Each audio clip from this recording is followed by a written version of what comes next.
Not realising कि मैं Sandeep sir से मिलने जा रही हूँ।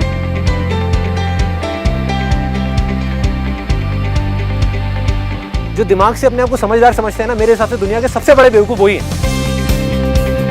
जिंदा कौन है जो कुछ भी ऐसा कर रहा है जिसके अंदर लाइफ है? मेरा स्टाइल ऑफ वर्किंग ये कहता है चाहे आप 100 रुपए से अपनी शुरू करो, लेकिन खुद करो यार। मरे हुए से जिंदा होना क्या रिस्क का नाम है?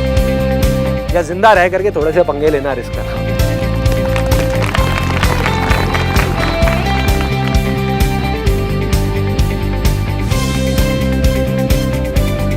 लोग क्या कर रहे हैं, बाहर सब कुछ बदलने की कोशिश कर रहे हैं। एक दिन के 5 मिनट निकाल करके एटलीस्ट अपने अंदर कुछ रिफ्लेक्ट करो। How many times do we actually sit and think कि जो मैं कर रहा हूँ वो क्यों कर रहा हूँ, और जो मुझे करना है वो क्या करना है। जो आपके पेरेंट्स हैं, मतलब उनसे ज़्यादा आपके बारे में कौन सोच सकता है? You know what, I love my self because, क्योंकि अगर कोई इंसान खुद से प्यार नहीं कर सकता ना, वो किसी और से नहीं कर सकता।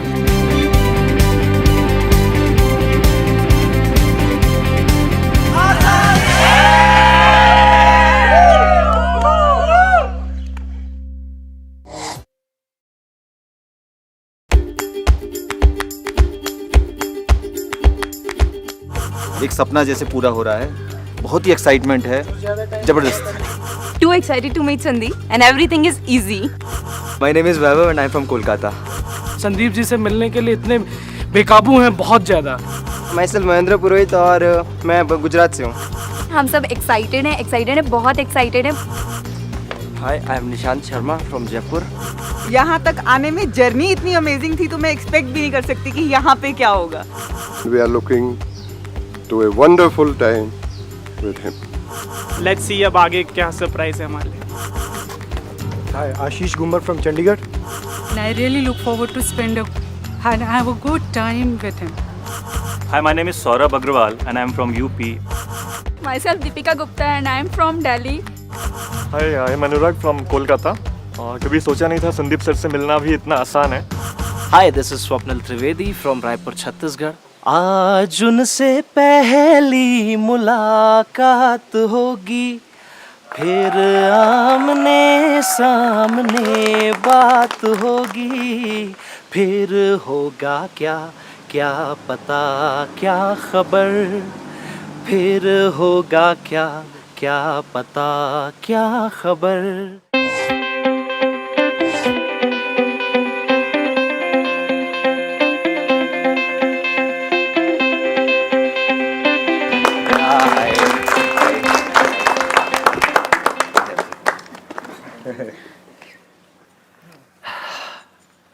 ओके सो हाँ, मैं आपको ना एक स्टोरी सुनाऊंगा, एक रियल लाइफ स्टोरी जो इमेजिनरी है लेकिन मेरी ज़िंदगी की असली कहानी है, एक सच्ची कहानी। और अभी जब मैं आपको पूरी स्टोरी बताऊंगा तो आप एंड में रिलेट कर सकते हैं उन सब लोगों से जो सक्सेसफुल हुए हैं। आप नोटिस करोगे कि हाँ, सिर्फ मैं ही नहीं, कोई भी आदमी किसी भी फील्ड में अगर उसने किया है तो उसने कुछ ऐसा ही किया है, और वो इतना आसान है कि आप कहोगे यार इसमें तो कुछ है ही नहीं। अब ये बहुत बड़ी प्रॉब्लम है। होता क्या है कि कुछ चीज़ें जो बहुत ज़्यादा आसान लगती है ना, उसको हम छोड़ ही देते हैं, कहते हैं यार इससे कुछ थोड़ी होगा। मतलब अगर कुछ बड़ा करना है लाइफ में तो इतना सिंपल थोड़ी हो सकता है। अगर इतना सिंपल होता तो हर कोई करके बड़ा नहीं बन जाता। यही तो प्रॉब्लम है कि लोग सिंपल चीज़ें कम करते हैं, कॉम्प्लिकेटेड चीज़ों में ज़्यादा जाते हैं। जो सिंपल चीज़ों को समझ जाते हैं वो फिर आगे निकल जाते हैं लाइफ में। सो व्हाट हैपेंड वाज कि मैं एक छोटा सा बच्चा 3 साल का खेल रहा हूँ, भाग रहा हूँ, दौड़ रहा हूँ एक प्लेग्राउंड में। पूरी दुनिया मेरे लिए एक प्लेग्राउंड जैसी है, मज़ा आ रहा है। कोई कंपटीशन नहीं है, कोई डर नहीं है, कोई जीतने का लालच नहीं है। मतलब ये नहीं है कि मैं जीतने के लिए खेल रहा हूँ, ऐसी कोई गेम्स ही नहीं है। देखी होंगी आपने 3 साल के बच्चों की गेम, 2-3 साल के बच्चों की गेम्स। उनको क्या फ़र्क पड़ता है, ना जीतने का ना हारने का। ना हारने का डर होता है, ना हारने का दुख होता है, ना जीतने की खुशी होती है। उनके लिए ज़िंदगी का मतलब ही खेल है, उसके लिए खुशी का मतलब ही खेल है। खेलना है, बस खेलते रहो खेलते रहो खेलते रहो। एग्जैक्टली ऐसा ही मैं बच्चा था जैसे सारे बच्चे होते हैं। प्लेग्राउंड, दूर दूर तक रोशनी रोशनी और पूरा खुले में भागना दौड़ना, और ऐसा लगता था कि ज़िंदगी ऐसी चलने वाली है। जैसे जैसे बड़ा हुआ, धीरे धीरे लोगों ने मुझे समझाना शुरू किया, मेरे आसपास में जितने लोग थे बड़े, ये कोई खेल है कि जहाँ पे ना कोई जीते ना हार है। कहते अगर खेलना है तो जीतने के लिए खेलो, अगर तुम नहीं जीते तो तुम हार गए। अगर किसी भी चीज़ में, चाहे वो पढ़ाई हो, चाहे वो लाइफ हो, चाहे वो कोई भी चीज़ हो, चाहे वो रेस हो, अगर तुम नहीं जीते, फर्स्ट नहीं आए, तो इसका मतलब तुम हार गए। अगर तुम टॉप पे नहीं हो तो तुम हार गए, खत्म। तो वो चीज़ धीरे धीरे पहले तो मैंने उसकी तरफ ध्यान नहीं दिया, क्योंकि एक बचपन में इन सब चीज़ों की तरफ ध्यान नहीं जाता, अपना खेल रहा हूँ, कूद रहा हूँ मज़े से। फिर धीरे धीरे इन सब चीज़ों को मैंने एक बच्चे के माइंड ने एक्सेप्ट कर लिया, मान लिया कि हाँ ये बातें सच है। मतलब अगर खेलना है तो जीतने के लिए खेलना है, तभी मज़ा है खेलने में, वरना मज़ा क्या है, वरना है क्या, ऐसे ही खेलते रहो, इधर उधर भागते रहो, क्या फ़ायदा ऐसी लाइफ का। तो जीतना है, हर चीज़ में जीतना है।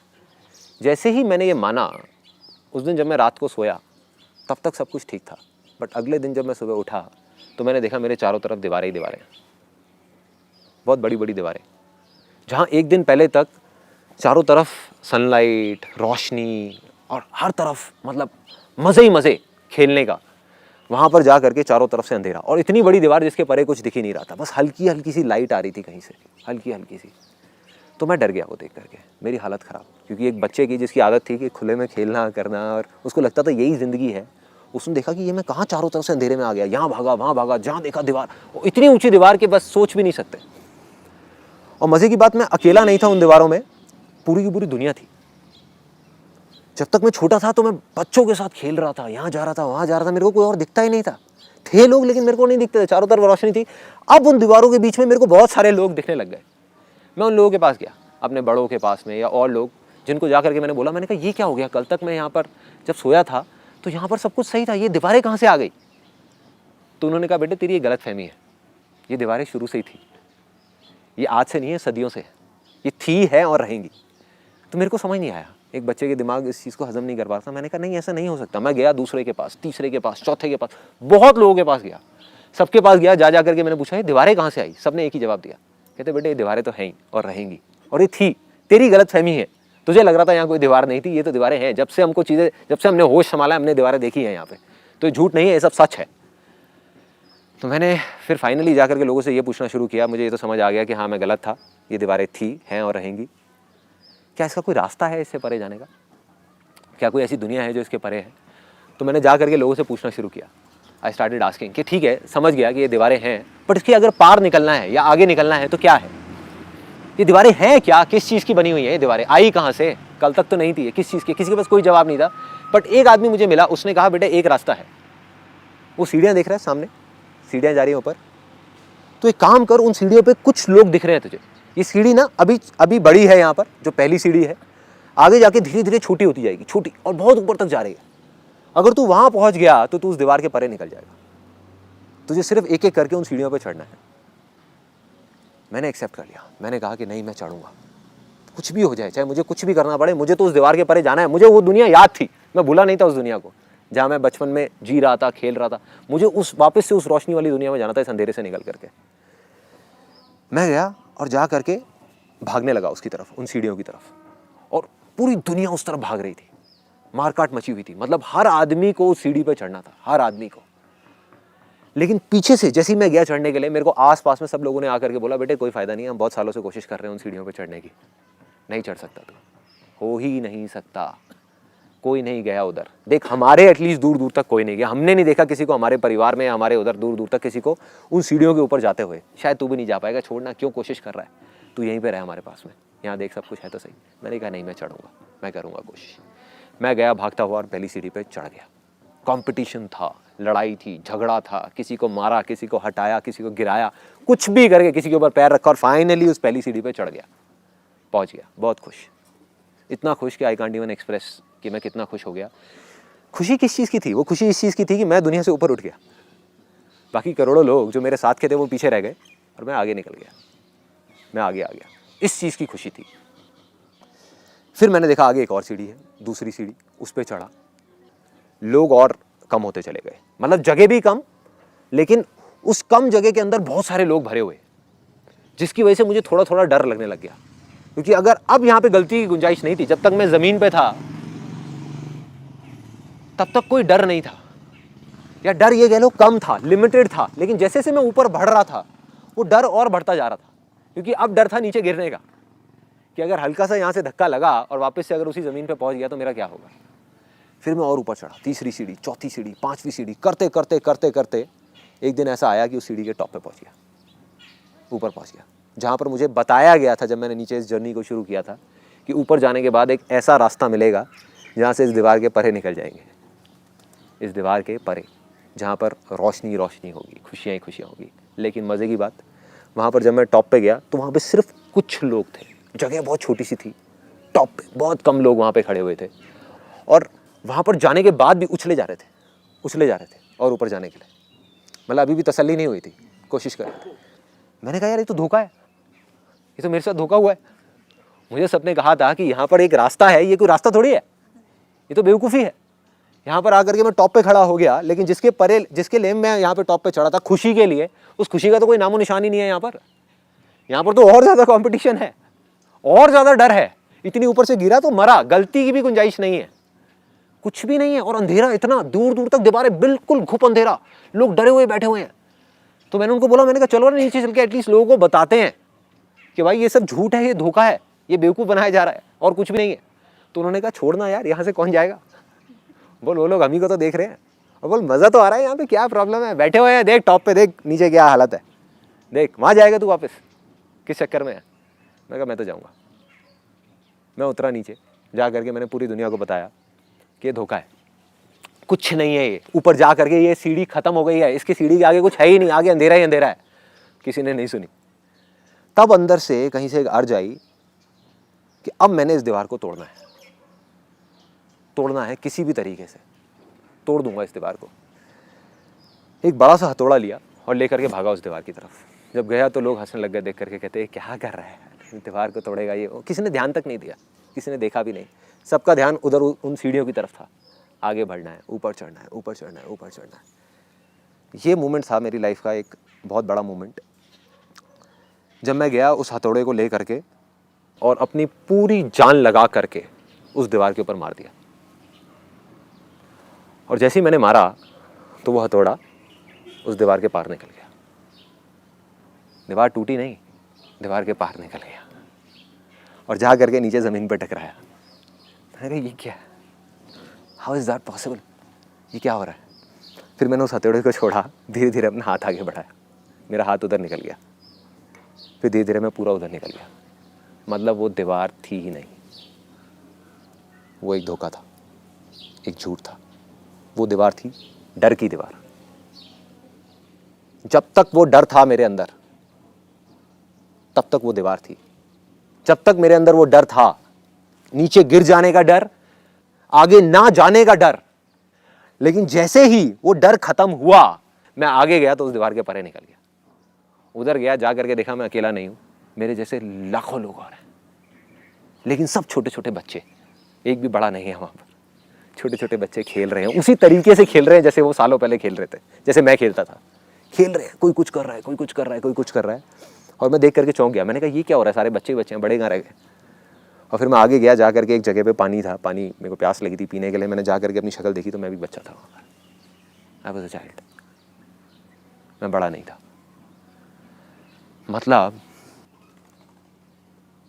कि उस दीवार के परे जो मैं निकला, वो नहीं था जिसके अंदर वो डर था, वो वही बच्चा था जो खुले में खेलता था। मतलब ये दीवार थी ही नहीं, ये अंधेरा था ही नहीं, ये अंधेरा था सिर्फ उस डर की वजह से, जो रूट कॉज है हमारी सारी की सारी प्रॉब्लम्स का। अगर किसी तरीके से यहां पर बैठे हुए हम जितने भी लोग हैं, इमेजिन करो एक बार कोई हाइपोथेटिकल सिचुएशन, आपके अंदर से डर निकल जाए फेलियर का, डर निकल जाए कामयाब ना होने का, तो कोई रोक सकता है आपको कामयाब होने से? सोच के देखो। एक क्रिकेटर है, उसके अंदर से डर निकल जाए आउट होने का, उसको कोई आउट कर सकता है? हाँ? एक डांसर है, उसके अंदर से डर निकल जाए हारने का, उसको कोई हरा सकता है? नहीं हरा सकता। और वो कौन हो सकता है? सिर्फ एक बच्चा। और वो बच्चा हम सबके अंदर जिंदा है। करना है तो क्या करना है? अपने उस डर से परे निकलना है, उस डर की दीवार के परे निकलना है। उसको तोड़ना नहीं है, क्योंकि वो है ही नहीं, तोड़ोगे किसको? जब दीवार है ही नहीं तो उसको तोड़ोगे कैसे? जो चीज है उसको तोड़ोगे ना। डर नाम की कोई चीज है ही नहीं, एक इमेजिनेशन है जो चारों तरफ से खड़ी हुई है। वो खड़ी क्यों हुई है? अब आते हैं उसके रूट कॉज पे, वो आई कहां से? अगर एक वर्ड में मैं बताऊं, एक वर्ड में, इसको ध्यान से सुनना, वो है कंपैरिजन। जब भी हम अपने आप को किसी और से कंपेयर करते हैं या हमारी आज की जो सिचुएशन है उसको किसी और सिचुएशन से कंपेयर करते हैं या अपने आप को अपने आप से ही कंपेयर करते हैं, राइट, ये 3 वजहें हैं, इसके अलावा कोई चौथी वजह नहीं है। अगर इन 3 वजहों को हम समझ जाएं और इसको समझ करके अगर हम इसके परे निकल जाएं तो डर नाम की चीज खत्म, फिर हमें कोई नहीं हरा सकता। इनफैक्ट हमें जीतने का लालच ही नहीं है ना, तो कोई हराएगा कैसे? हरा उसको सकते हैं जिसके अंदर जीतने का लालच हो। Comparison. I'll give you a real life example and I'll ask you, then I hope you will be able to relate it in a better way. एक डांस कंपटीशन हो रहा है, 4 जो कंटेस्टेंट्स है ना, चारों एक जैसा डांस करते हैं टेक्निक वाइज, एक जैसा सीखे हुए हैं, एक ही गुरु से सीखे हुए हैं और बिल्कुल 4 फाइनलिस्ट हैं।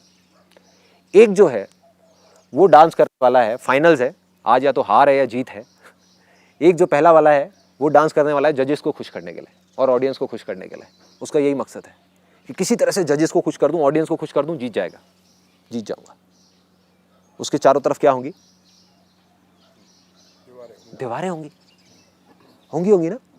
और वो दीवारें किस चीज की होंगी? जरा अपने आप को सिचुएशन में डाल के देखो, किस चीज की दीवारें होंगी? डर की दीवारें कि अगर जजेस खुश नहीं हुए तो क्या होगा, ऑडियंस खुश नहीं हुई तो क्या होगा, हार जाऊंगा, मैं तो जमीन पे चला जाऊंगा, वापस से उसी दुनिया में चला जाऊंगा जहां से मैं ट्रैवल करते करते 1 साल लगा करके यहां तक पहुंचा हूं, वापस वहीं गिर जाऊंगा, उसी खाई में पहुंच जाऊंगा।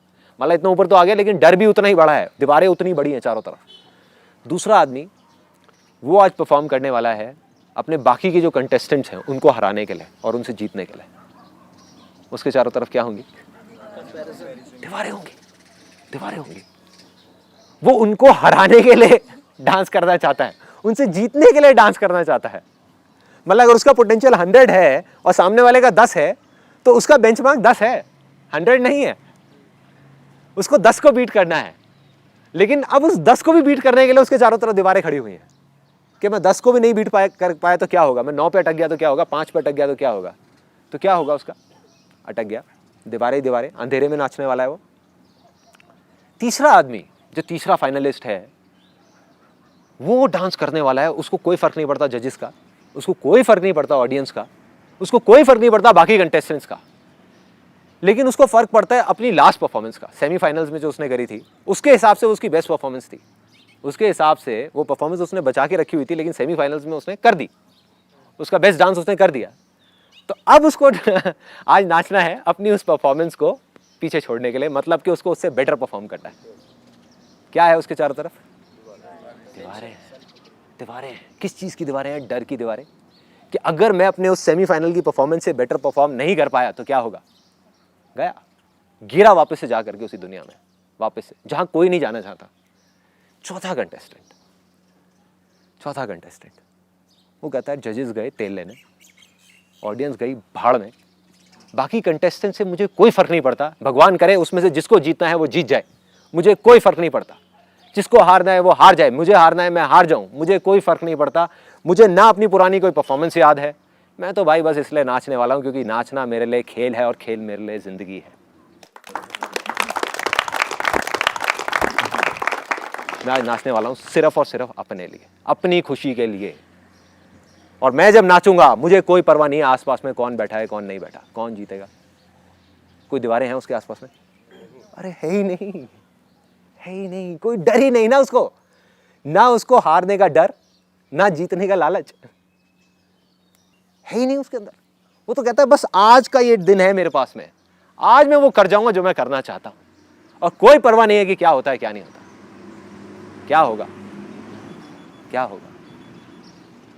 अब आप ध्यान से देखो, ये जो बच्चे हैं ना ये छुपे हुए हैं हमारे में से कहीं, ये मत समझो ये कोई दूसरे प्लेनेट से आए हैं। ये किसी डांस कंपटीशन में आपको दिख सकते हैं, किसी जगह पे आपको दिख सकते हैं, किसी क्रिकेट में आपको दिख सकते हैं, एक्टिंग में आपको दिख सकते हैं। एक एक्टर है जो खुद की एक्टिंग को बीट करने के लिए लगा हुआ है, 20 साल हो गए अपनी एक्टिंग को ही नहीं बीट कर पा रहा, लगा हुआ है, या किसी और को बीट करने की कोशिश कर रहा है, या किसी को खुश करने की कोशिश कर रहा है। एक एक्टर है वो सिर्फ एक्टिंग कर रहा है, तो कोई परवाह नहीं है। तो कौन जीतेगा एंड में? तो जो नहीं जीतना चाहता वही जीतेगा। You will be unstoppable.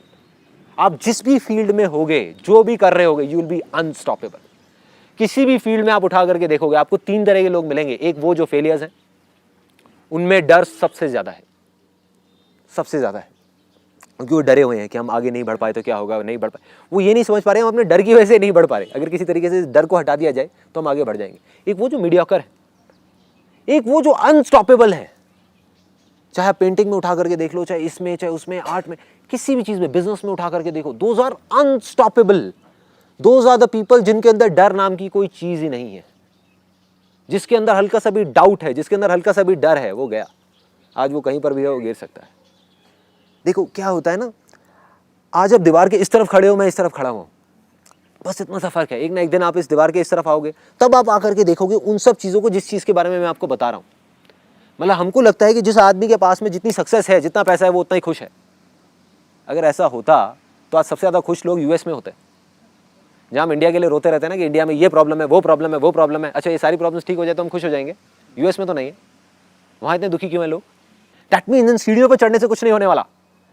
चाहे हमारी कंट्री है वो आगे बढ़े, चाहे हम एज अ पर्सन आगे बढ़ते चले जाएं, बढ़ते चले जाएं, बढ़ते चले जाएं, जब तक वो डर हमारे अंदर से नहीं जाएगा तब तक कुछ नहीं होने वाला। आप किसी भी लेवल पे हो, चाहे आप नीचे हो चाहे ऊपर हो, मतलब ये लेवल्स को ही छोड़ना होगा। Then you will get something which is beyond imagination. Then you will reach a state जहां पर आपके पास सब कुछ होगा बट कोई लेवल नहीं होगा। आज मेरे पास सब कुछ है लेकिन उसको खोने का डर नहीं है। मतलब आज अभी हम यहाँ पर बैठे हुए हैं, अगर कल मेरे पास जो भी कुछ है, right from my car to my house to my bank balance to my company, सब कुछ बंद हो जाए, सब कुछ खत्म हो जाए, मैं तब भी हंस करके आपके साथ में यहीं पे बैठा हूँगा और हंस करके बातें कर रहा हूँ। या यहाँ पर नहीं होऊंगा तो किसी हिल स्टेशन पे, कसौली में ऊपर जाकर मॉल रोड है ना, वहाँ पर जा करके आपकी फोटोग्राफ खींच रहा हूँ, स्माइल 10 रुपये देना है। प्रॉब्लम क्या है? प्रॉब्लम क्या है? राइट। और वो डर नहीं है मेरे अंदर, इसलिए मैं खुल के वो कर पा रहा हूँ जो मैं करना चाहता हूँ। नहीं तो मेरी सिचुएशन में ऐसे लाखों लोग हैं, लाखों बिजनेसमैन हैं पूरे वर्ल्ड में, जिनके पास आप जाओ, जा करके बोलते हैं हमारे पास टाइम ही नहीं है। किस चीज़ का टाइम नहीं है? अपनी हेल्थ के ऊपर टाइम देने का टाइम नहीं है। हाँ, वो करने का टाइम नहीं है जो हम करना चाहते हैं। तो भाई किस चीज़ का टाइम है तुम्हारे पास? किस चीज़ का टाइम है? किस वजह से नहीं कर रहे? सीधा बोलो ना कि डर की वजह से नहीं कर रहे। डर है कि कहीं हम ये जो हाथ में है वो खो ना दें। डर है कहीं ये पंगा लेकर के वो चीज़ ना खत्म हो जाए जिसको करने में हमको 10 साल लगे। और डर ही नहीं है, ना आज है, ना तब था, ना कभी होगा। इसलिए आज ये सब कुछ है मेरे पास में। Simple simple. So my simple question to all of you, क्या है वो तरीका जिससे हम अपने डर को निकाल सकते हैं? या क्या प्रॉब्लम है जिस वजह से वो डर नहीं निकलता? कैसे निकल सकता है वो डर? If you live in a society, so you interact with people, there are circumstances which are beyond your control, and once in a while वो आता है आपके अंदर, थोड़ा सा ऊपर उफान मारता है, आगे चलने को कहता है, बट कुछ circumstances ऐसे होते हैं जो आपके कंट्रोल से नहीं होते हैं, वो फिर धीरे धीरे दबने लगता है। मुझे ऐसा लगता है। Your point is very valid कि जब circumstances ऐसे होते हैं तब हम उस दीवार को नहीं तोड़ पाते। बट सवाल ये है कि आपसे भी बुरे सर्कमस्टांसेस से लोगों ने निकल करके आसानी से, मुश्किल से नहीं, आसानी से उस दीवार के उस पर गए हैं। वो कैसे गए हैं? जैसे जैसे हम बड़े होते जाते हैं, वो जो इंटेलेक्ट होता है, जो बुद्धि होती है, कुछ ज़्यादा ही काम करने लगती है।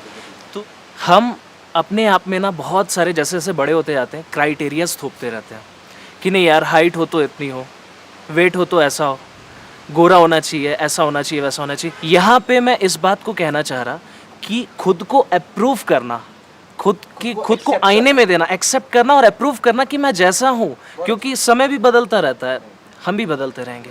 I think what you have done is you have hit the bullseye. आपने एक वर्ड यूज़ किया जो हमारी बुद्धि है, हमारा जो इंटेलेक्ट है। जब वो बीच में आ जाता है तो डर आना ही आना है। ये जो डर का काम है ना, ये इस दिमाग का है। जानवरों के अंदर डर होता है क्या? या अगर किसी चीज़ का डर होता भी है तो टेम्पररी होता है, आया और गया। हमारा डर परमानेंट है और वो डर बढ़ता रहता है। किसकी वजह से हो रहा है? ये माइंड की वजह से हो रहा है। तो सोल्यूशन आपकी उस बात के अंदर ही छुपा हुआ है। बाकी तो 1000 बातें हो सकती हैं, बाकी 1000 चीज़ें हो सकती हैं। I am getting to the root cause कि मैंने उस दीवार के परे कैसे निकला, या कोई भी निकला होगा तो कैसे निकला होगा। उस चीज़ के ऊपर I have been working since such a long time. और निकल करके जो एक चीज़ समझ आई वो है फेथ। उसकी जो पावर्स हैं दैट इज बियॉन्ड इंटेलेक्ट। तो किसी तरीके से अगर आप इस इंटेलेक्ट के परे निकल जाओ, इस माइंड के परे निकल जाओ, तो आप जीत गए। सो इन सिंपल वर्ड्स, कुछ ऐसी चीज जो आप करना चाहते हैं लाइफ में, जैसे बच्चे जो करना चाहते हैं, अगर लॉजिकली आप समझने की कोशिश करो, आपको समझ नहीं आएगा कि वो कर क्यों रहे हैं ऐसा, राइट? किसी को समझ नहीं आएगा, बट उनको मजा आ रहा होता है और वो कर रहे होते हैं और वो बहुत खुश होते हैं और वो आगे बढ़ते चले जाते हैं, सीखते चले जाते हैं। इनफैक्ट बच्चों की सीखने की जो स्पीड है वो बड़ों से बहुत तेज है। जो चीज़ें सीखने के लिए इंपॉर्टेंट होती हैं वो बच्चे कुछ सालों के अंदर अंदर सीख जाते हैं, उसके बाद हम सीखते ही क्या है, सीखते ही क्या है। आई फील कि जो मेरे पेरेंट्स मुझे कॉन्फिडेंस नहीं दे पाए, साइकिल चलाओ तो भाई गिर जाएगी, चोट लगेगी, मत चलना, स्विमिंग ना ना ना ना, इतने लोग मरे, इतने बच्चे मरे, कभी पानी से इतना फियर बैठ गया कि ना ना ना ना ना। तो today I am a mother of a child and I every now and then I give her a confidence, no beta, you are the best, you know, you are the best child in the universe, you can do it.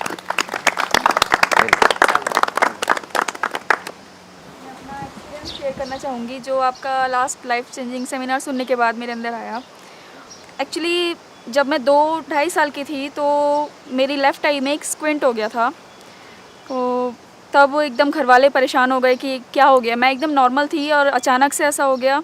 तो मेरे father कई जगह मेरे को लेकर गए, तो एक डॉक्टर ने बोला कि सर्जरी कराओ, बिल्कुल ठीक हो जाएगी। तो पता नहीं था कैसे उसने ऐसा बोल दिया, और शायद पैसे बनाने के चक्कर में जो भी है सर्जरी कर दी और मैं ठीक नहीं हुई। तो उन्होंने बोला कि ये जब बड़ी होगी तब हो जाएगी ठीक। तो मैं बड़ी भी हो गई लेकिन मैं ठीक नहीं हुई। 20-22 साल तक मैं ऐसी ही रही। तो मैंने भी कॉम्प्रोमाइज़ कर लिया कि मैं नॉर्मल नहीं दिखती, मतलब मैं थोड़ा अलग अलग रहती थी। और अब तक का रिकॉर्ड है, मैंने आज तक कभी अपना बर्थडे सेलिब्रेट नहीं करा। मेरे फादर और मेरा बर्थडे एक ही दिन आता है, फिर भी मैंने कभी सेलिब्रेट नहीं करा, सिर्फ इसीलिए कि मुझे लगता था मैं दूसरों की तरह नहीं दिखती। लेकिन वो सेमिनार सुनने के बाद जब आपने कहा कि एक अंदर से आवाज़ आनी चाहिए, तो मुझे लगा कि हाँ मैं ठीक हो सकती हूँ। मतलब एक बिलीव बना मेरे अंदर कि मैं ठीक हो सकती हूँ। फिर काफ़ी सारे हॉस्पिटल्स में मैं फ़ादर के साथ गई थी, तो डॉक्टर्स ने बोला कि ये ठीक हो जाएगा, लेकिन इसमें रिस्क है, कुछ भी हो सकता है, आंखों की रोशनी जा सकती है, कुछ भी हो सकता है। मैंने कहा नहीं, कुछ नहीं होगा, मैं ठीक हो गई। मतलब मैं सोचती थी, मैंने बिलीव कर लिया था कि नहीं मैं ठीक हूँ। तो जब उन्होंने सिग्नेचर कराया, मैंने साइन कर दिया बिना सोचे समझे, नहीं मैं ठीक हूँ बिल्कुल। तो ऑपरेशन भी हो गया और सक्सेसफुल हुआ। अब मैं बिल्कुल नॉर्मल हूँ और विदिन 6 मंथ डॉक्टर ने बोला है तुम बिल्कुल नॉर्मल हो जाओगे। अभी थोड़ी स्वेलिंग है आई में, लेकिन परफेक्ट हो जाऊँगी विदिन 6 मंथ। तो ये लाइफ का सबसे बड़ा ड्रास्टिक चेंज है और इसलिए मैं आपको थैंक्स करने आई हूँ यहाँ पे स्पेशली। मुझे you are just like my. आप जो कह रहे हो ना कि मेरी वजह से कुछ हुआ, मैं आपको बिल्कुल सच बोलूँगा, मेरी वजह से कुछ भी नहीं हुआ। जो हुआ आपके उस अनशेकेबल फेथ की वजह से हुआ, जिस फेथ की अभी बात हो रही है। अभी आपने पूछा ना वो कैसे आता है, आंसर मिल गया। कैसे आता है वो फेथ? वो फेथ आया अंदर से, भोलेपन की वजह से, उस बच्चे की वजह से, उस बड़े आदमी की वजह से नहीं जो हमको कंफ्यूज करता है, जो दिमाग ज़्यादा लगाता है। जो दिमाग लगाएगा वो चलता जाएगा चुपचाप, जो दिमाग नहीं लगाएगा, दिल में किसी भी चीज़ को मान लेगा, चाहे वो बेवकूफ़ी भरी हो। मैं कहता हूँ आप मान करके तो देखो कि मैं हवा में उड़ सकता हूँ, और कूदो। अगर आप मान गए ना और डाउट नहीं हुआ, आप उड़ोगे हवा के अंदर, उड़ोगे बिना पंखों के, उड़ोगे। मैं ये कहना चाह रहा कि sir in her case God has answered her prayers through you, you became a medium, okay. But अगर हमें अब खुद का डॉक्टर बनना है, जैसे मान लीजिए अभी हमारी लाइफ में कोई प्रॉब्लम आ रही है, किसी को बैंक बैलेंस बढ़ाना है, किसी को हेल्थ बढ़ाना है, किसी को लाइफ पार्टनर ढूंढ रहा है वगैरह वगैरह, तो मैं चाह रहा सर कि वो जो फेथ है, वो जो बोलते हैं ना इंटरनल ट्रिगर, वो जो बोलते हैं वो कैसे है? देखो मैं क्या कह रहा हूँ, इन्होंने जंगल में आग लगा दी, उसमें मैं एक चिंगारी था, मान लिया, पर चिंगारी सिर्फ एक नहीं है, लाखों चिंगारियां हैं। Sandeep Maheshwari is just one of those chingaris. अरे ये चिंगारी ने तो बहुत जगह जंगल आग लगाई, लेकिन हर जगह जंगल में आग लगी क्या? नहीं लगी ना। तो आप भी अगर अपने भोलेपन को ओपन रखोगे, अपने अंदर के बच्चे को जिंदा रखोगे, तो आपको तो चिंगारियां ही चिंगारियां दिखेगी। वो चाहे यहाँ से आए, चाहे वहाँ से आए, चाहे किसी बुक से आए, चाहे वहाँ से आए, चाहे किसी की कोई बात सुन के आए, चाहे बिना बात सुने आए, चाहे अंदर से आए, चाहे कहीं से भी आए, किसी और सोर्स से आए, वो आपको नहीं पता कहाँ से चिंगारी आएगी। ठीक है। मेरे लाइफ में छोटा सा इंसिडेंट हुआ था। Like I was in graduation, then happens कि आई वाज वेरी टेंस्ड कि my college was not that good तो I was really very tensed कि यार कहाँ मैंने एडमिशन ले लिया, बिकॉज मेरी स्कूलिंग बहुत अच्छी थी तो कॉलेज अच्छा नहीं था। फाइनली जब बहुत ज़्यादा टेंशन में थी कि क्या करना है क्या नहीं करना है, तो ऐसे ही रोड पे I was sitting in a park, there was a kid who was eating a softy cone. और वो कोन ऐसे नहीं खा रहा था जैसे हम लोग खाते हैं ऐसे सिंपली। उसने क्या किया था, उसने कोन को नीचे से काटा था, मतलब वो जो किड थी उसने ऐसे नीचे से काटा and she was trying to suck that ice cream. तो I also purchase that ice cream from there only and I started eating the way she was eating. वहाँ पे पार्क था तो एक अंकल ऐसे ही वॉक कर रहे थे, he was smiling because I was doing the same stuff as if जो एक छोटी सी किड कर रही थी। तो उन्होंने मुझे एक बात बोली, बोलते हैं बेटा मुझे लग रहा है आपके फेस से कि आप थोड़ा सा टेंस हो, और ये जो आप अभी ट्राई कर रहे हो इसको लाइफ में कभी ब्रेक मत होने देना, बिकॉज आज तुमने एक बच्चे से कुछ सीखा है और एग्जैक्टली तुम्हें ये चीज़ बहुत आगे लेके जाएगी, क्योंकि अभी तुम्हारे टेंशन के मोमेंट में भी ये जब तुम एक छोटी सी चीज़ ट्राई कर रहे हो तो इससे तुम्हें खुशी मिल रही है। When you can get some happiness in such a tension moment from a small kid, तो खुद एक चीज़ सोच के देखो कि अगर तुम्हारे अंदर का बच्चा जिंदा रहे तब तुम खुद कितने खुश रह सकते हो। सर एग्जैक्टली सक्सेस क्या है? ये आपका ये खुशियाँ, बट हर एक बंदे की लाइफ में सक्सेस का एक टारगेट होता है। जो सक्सेस की एग्जैक्ट डेफिनेशन है मेरे माइंड में वो कि उस पॉइंट को हासिल करना, कि अगर एक फोटोग्राफ रह के संदीप महेश्वरी इतने कम टाइम में इतना कर सकता है तो शीश तेरे में क्या है? डर नहीं है, सिर्फ एक वे नहीं है मेरे पास। तो मैं आपको वे दे देता हूँ, I'll just give you the exact way। आप एक बहुत बड़े फोटोग्राफर बनना चाहते हो, एक बहुत बड़ी कंपनी बनाना चाहते हो, तो अभी आप क्या कर रहे हो, उन्हीं सीढ़ियों की तरफ जा रहे हो कि मैं जब वहाँ चला जाऊँगा तब मैं सक्सेसफुल हो जाऊँगा। अगर सच में वो जो कहानी मैंने बताई है ना, जिसकी वजह से आप ना चाहते हुए भी वो डर की जो दीवार है वो आनी ही आनी है, फिर आप कॉम्प्रोमाइज़ करने शुरू कर दोगे, फिर जा करके फिर से वो डर और बढ़ेगा, फिर वो दीवार और बढ़ेगी और अंधेरा बढ़ेगा, क्योंकि आपने अपना बेंचमार्क वहाँ पे सेट कर दिया कि जब मैं वहाँ टॉप पे पहुँच जाऊँगा तब मैं सक्सेसफुल होऊंगा। एक बार को मानो आप नहीं पहुँचे, किसी वजह से नहीं पहुँचे, तो क्या होगा? आप जहाँ हो वहीं के वहीं रहे तो क्या होगा? तो फेलियर रहेगा ना। हाँ, एक डर रहेगा ना, वो डर बढ़ेगा ना कि क्या होगा, उस बेंचमार्क की वजह से वो डर आ रहा है। उसका तरीका क्या है? उस दीवार के परे निकलो। अगर आपको फोटोग्राफी करने में मज़ा आता है, जो मेरे को आपकी बातों से समझ आ रहा है कि मज़ा आता है, तो सारा ध्यान उस बड़े फोटोग्राफर पे से हटा के, इमेजेस बाजार से हटा के, यहाँ से हटा के, वहाँ से हटा के, सारा ध्यान उठा करके फोटोग्राफी में डाल दो। अपना फेथ उठा करके फोटोग्राफी में डाल दो और बोलना शुरू कर दो अपने आप को, अपने कॉन्शियस माइंड को कि मैं इंडिया का सबसे अच्छे फोटोग्राफर्स में से एक हूँ, but not with an ego kind of a thing. मतलब एक तो होता है कि मैं ये हूँ, फिर तो अटक गए ना, अटक गए, राइट? मतलब आई एम दैट। अब अगर मैं ऐसा हूँ तो मैं कैसे रहूँगा, मैं क्या करूँगा, कैसे बोलूँगा, कैसे शूट करूँगा, कैसे क्या करूँगा। मतलब वो फोटोग्राफी को खेल बना दो, जीतने के लिए या हारने के लिए नहीं, खेलने के लिए। अगर आपकी फोटोग्राफी बोल गई तो आपको बोलने की ज़रूरत नहीं पड़ेगी।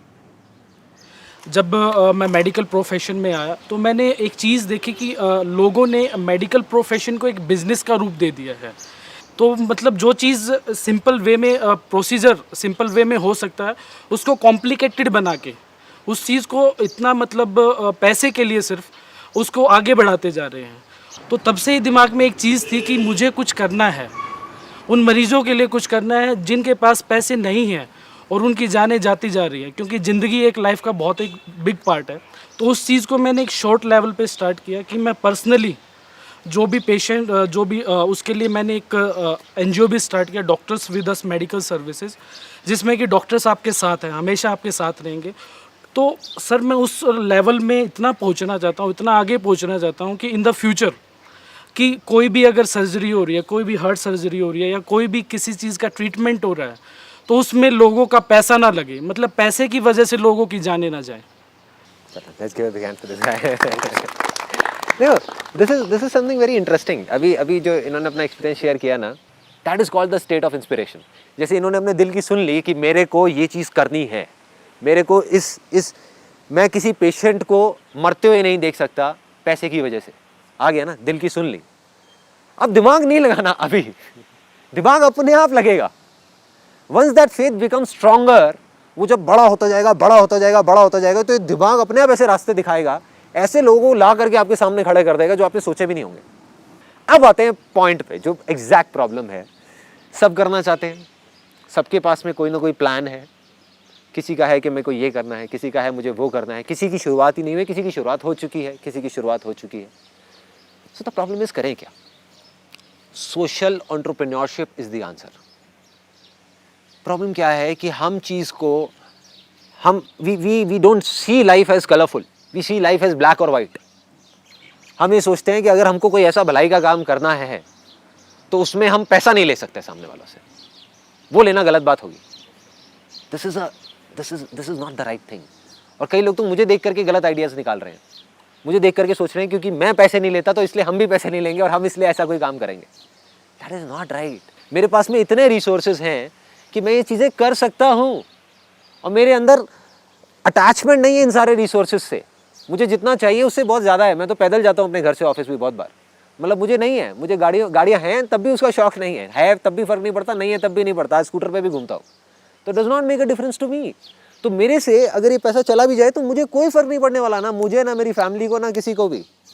That's why I am doing it. But आपके अंदर कहीं भी इतनी सी भी गिल्ट नहीं होनी चाहिए कि मैं ये अच्छा काम इसलिए नहीं कर रहा क्योंकि मैं ये करके पैसे नहीं लेना चाहता। That should not be the case. जैसे एक डॉक्टर हैं जिनको मैंने सत्यमेव जयते में देखा था, जिनके फेस से ही देख करके एक ऐसा ऑरा आ रहा था। Doctor Shetty he is a heart surgeon. और वो गांव वालों से उन्होंने कुछ ऐसी स्कीम बनाई है कि 1 रुपये दिन का या 2 रुपये दिन का लेते हैं इंश्योरेंस के through, right, and he is profitable और ऐसा काम कर रहे हैं विच इज़ अनबिलीवेबल। वो ही कर रहे हैं जो आप करना चाहते हो।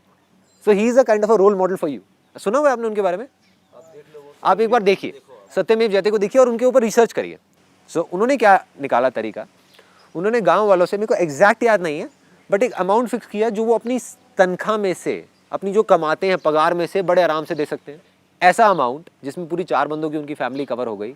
और ऐसे उन्होंने लाखों लोगों से पैसा लिया, करोड़ों रुपए आया और आज उनके वहाँ पे एक दिन के अंदर अंदर पूरे वर्ल्ड में सबसे ज़्यादा जो हार्ट सर्जरीज होती है वो वहाँ होती है। और किन की होती है? उन लोगों की जिनके पास में पैसा नहीं है ये करने का। तो जो आपका दिल कह रहा है, जो आपका फेथ कह रहा है वो करो। कैसे होगा वो मुझे भी नहीं पता, आपको भी नहीं पता, लेकिन एक बात कन्फर्म है कि वो होगा। चलो, सी यू देन। आसान है।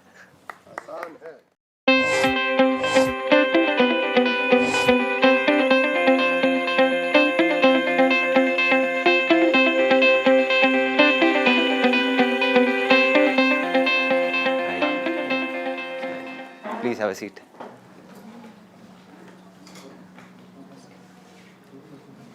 Yeah, so let's start. Sir एक आपने एक चीज़ बोली थी सेमिनार में कि success come from mostly bad experiences. तो मेरा मैं ये पूछना चाहता हूँ कि कोई भी काम है सक्सेस होने के लिए, तो उसके लिए क्या किसी काम में बैड एक्सपीरियंस होना ज़रूरी है? देखो, एक तो बात बड़ी क्लियर है कि ऐसा कोई हार्ड एंड फास्ट रूल नहीं है कि अगर किसी को बैड एक्सपीरियंसेस होंगे तभी वो सक्सेसफुल हो सकता है। इसका मतलब ये नहीं है। मतलब ये है कि अगर आपको बैड एक्सपीरियंसेस हो रहे हैं तो लोग क्या करते हैं, बैड एक्सपीरियंसेस हुए, फेलियर्स हुए, वहाँ पे जा करके अटक जाते हैं, रुक जाते हैं। So my idea is very simple कि अगर कोई बैड एक्सपीरियंस आपको हो रहा है या कुछ भी ख़राब हो रहा है आपके साथ में, तो उसके पीछे एक बहुत बड़ी ब्लेसिंग छुपी हुई है। वो आज नहीं दिखती, वो कुछ टाइम बाद समझ आती है कि अगर मैं अपनी लाइफ में पीछे जितने भी बैड एक्सपीरियंसेस हुए, ऐसे 50 एक्सपीरियंसेस होंगे, उनको उठा करके देखूँ, अगर उसमें से एक भी मुझे नहीं हुआ होता तो आज मैं यहाँ नहीं होता। सो आज मैं जो कुछ भी हूँ अपने उन बैड एक्सपीरियंसेस की वजह से हूँ। सो ये जो चीज़ है उस टाइम पे नहीं समझ आएगी। आज आपको एकदम से एक ख़राब एक्सपीरियंस हुआ, आज मैं आपको आकर के ये बात कहूँगा, आपको कहोगे यार ये तो ज्ञान है। बट 2 साल बाद, 3 साल बाद अगर आप उस टाइम पे समझ जाओगे कि नहीं यार ये ऐसा कुछ है, लेकिन अभी समझ नहीं आ रहा, कोई बात नहीं, छोड़ देते हैं, कभी ना कभी समझ आएगा। मतलब इन शॉर्ट ये है कि अगर कभी कोई बैड एक्सपीरियंसेस हो आपको, या कोई फेलियर्स हो या कुछ भी हो, तो उसको सोच करके ना ये नहीं सोचना कि यार मेरे साथ ऐसा क्यों हो रहा है, क्या हो रहा है। अगर आता भी ये थॉट तो आए, उसको जाने दो and just think about it कि अच्छा है मेरे साथ में ये हुआ। आज नहीं समझ आ रहा कि क्यों अच्छा है, दुनिया भी देखेगा यार इसमें क्या अच्छा है, बट जब समझ आएगा then you will realise and understand कि हाँ, I was the chosen one because of which मेरे साथ में ये हुआ। लेकिन सर आजकल जैसे दिल्ली में आसपास 5-5 साल के बच्चों के साथ जो हो रहा है, उसमें क्या किसका भला है, ये मुझे बाकी मुझे बात समझ में आती है, लेकिन जब ऐसी घटनाएं घटती हैं तो मुझे नहीं लगता है करने वाले का भला हो रहा है या जो जिनके साथ जो विक्टिम्स हैं उनका क्या भला हो रहा है।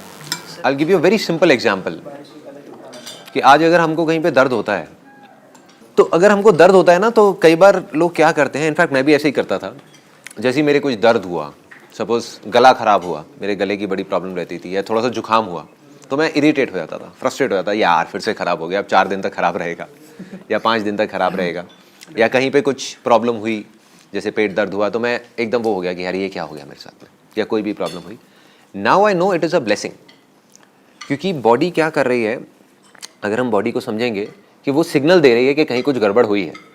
हम क्या कर रहे हैं, गोली खा के उसको दबा रहे हैं, है ना, but that is not a permanent cure. Body क्या कर रही है, अपने आप को ट्रीट कर रही है, अपने टेम्परेचर को बढ़ा के इंटरनल, और उसको ठीक कर रही है, क्लीन कर रही है, और हम उस क्लीनिंग को बीच में ही रोक देते हैं गोली खिला खिला करके. तो अगर सोसाइटी में ऐसा कुछ हो रहा है आज, तो इसका मतलब ये है कि कहीं कुछ गड़बड़ है. एंड इट्स वेरी इंटरेस्टिंग कि वो गड़बड़ क्या है. पहले रिएक्शन में हम सबको गुस्सा आता है, हम देखते हैं. In fact I was quite frustrated during my colourful interaction. उसमें I was in that zone कि जहाँ पर जा करके, अभी जैसे आप लोग जिस तरीके से सोच रहे हैं ना, I was also thinking in the exact same line. क्योंकि न्यूज़ चैनल्स में यहाँ पे वहाँ पे हर जगह वही सब आ रहा था, रेप के बारे में, इन सब चीज़ों के बारे में. तो एंगर, अंदर से फ्रस्ट्रेशन, नफरत इतनी बढ़ गई कि इनके साथ ये कर देना चाहिए, इन लोगों को फांसी हो जानी चाहिए, ये हो जानी चाहिए, वो हो जानी चाहिए. Then when I went into meditation and all that, और मैंने जा करके अपने अंदर जा करके देखा, तो मुझे समझ आया कि रेपिस्ट एक्चुअल में है कौन, वो है या हम लोग हैं. और वो किस तरीके से हैं. आप ये सोचो कि एक बच्चा है जो स्कूल में जाते हैं, हमारे यहाँ पे बच्चे गवर्नमेंट स्कूल्स में कितने बच्चे जाते हैं, देखिए लाखों करोड़ों बच्चे होंगे ऑल ओवर इंडिया में. आज भी आप गवर्नमेंट स्कूल को छोड़ दो, ऐसे ऐसे प्राइवेट स्कूल्स हैं जहाँ पर बच्चों को मारा जाता है. मतलब थप्पड़ वप्पड़ मारना बड़ी नॉर्मल सी चीज़ है. ऑल्दो गवर्नमेंट ने बैन कर दिया है और ऑफिशियली ये चीज़ें नहीं हो रही, बट अनऑफिशियली सब कुछ हो रहा है, हर स्कूल में हो रहा है आज के टाइम में भी. और गवर्नमेंट स्कूल में तो पता नहीं क्या क्या हो रहा है, दे स्लैपिंग किड्स लाइक एनीथिंग.